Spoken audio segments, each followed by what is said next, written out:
ప్రభాస్ గారి లుక్స్ అంతలా డ్యామేజ్ అవ్వడానికి మీకు అసలు రీజన్ ఏంటో తెలుసా? ఆరోగ్య సమస్యలు ఎవరికైనా రావచ్చు, కానీ ప్రభాస్ గారికి అయిన గాయం చిన్నది కాదు. ఆ ఇంజురీ వల్లే ప్రభాస్ లుక్స్ అన్ని డ్యామేజ్ అయ్యాయి. ప్రభాస్ గారి ఇంజురీ గురించి అసలు నిజం. Prabhas suffered from A grade 3 ACL injury. ఇదొక తీవ్ర కీళ్ల గాయం. ఇది ఏంటంటే లేచి నడవడమే కష్టమైపోతుంది. ఒకప్పుడు నార్మల్ గా చేసుకునే పనులు కూడా పనిష్మెంట్ లాగా అనిపిస్తాయి. వెయిట్ లిఫ్టింగ్ మర్చిపోండి, ఒకసారి కూడా కాళ్ళు మడిచే సమయంలో కూడా భయం వేస్తుంది. అసలు జిమ్ చేసే మాటే లేదని డాక్టర్స్ చెప్తున్నారు. మామూలు రోజుల్లో గాయం అయితే ఫిజియోథెరపీ ట్రీట్మెంట్స్ చేయించుకోవచ్చు, కానీ ప్రభాస్ గారికి ఇది లాక్డౌన్ టైంలో అయ్యింది. హాస్పిటల్స్ ప్రాపర్ గా లేవు అండ్ రీహాబిలిటేషన్ సెంటర్స్ కూడా వర్క్ అవ్వలేదు. ఈ గాయం ఒకరి ఫిజికల్ స్ట్రెంగ్త్ మీద కాదు, మెంటల్ హెల్త్ మీద కూడా చాలా ప్రభావం చూపిస్తుంది.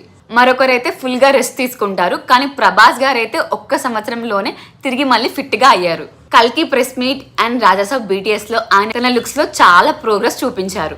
ఇది డెడికేషన్, కన్సిస్టెన్సీ అండ్ వేరే లెవెల్ పేషెన్స్ తోనే సాధ్యమవుతుంది. ఇటీవల ట్రోల్స్ లో ప్రభాస్ లుక్స్ అండ్ ఫిట్నెస్ మీద చాలా మటుకు కామెంట్స్ చేసి ట్రోల్స్ చేస్తున్నారు. కానీ ఒక్కసారి ఆ గాయం మీకవుతే అప్పుడు అర్థమవుతుంది ఏ స్థాయి బాధల నుంచి బయటపడ్డారో. టామ్ క్రూజ్ వంటి వారిని కంపేర్ చేయడం తప్పు కాదు, కానీ వాళ్ళ ఆరోగ్య పరిస్థితులు, వాతావరణం, టైం వేరే. ఒక నటుడు స్క్రీన్ పై కనిపించేంత వరకు చాలా మెంటల్ అండ్ ఫిజికల్ ఫైట్ చేస్తాడు. ప్రభాస్ గారు అనుకున్నారో లేదో కానీ వాళ్ళ ఫ్యాన్స్ మాత్రం గర్వంగా చెప్పుకోవాలి. ఆయన డెడికేషన్ కి సాల్యూట్ చేయాలి. This is filmy ball. సినిమాలో అన్సీన్ సైడ్ చూపిస్తాం. Please do like, share and subscribe to filmy ball.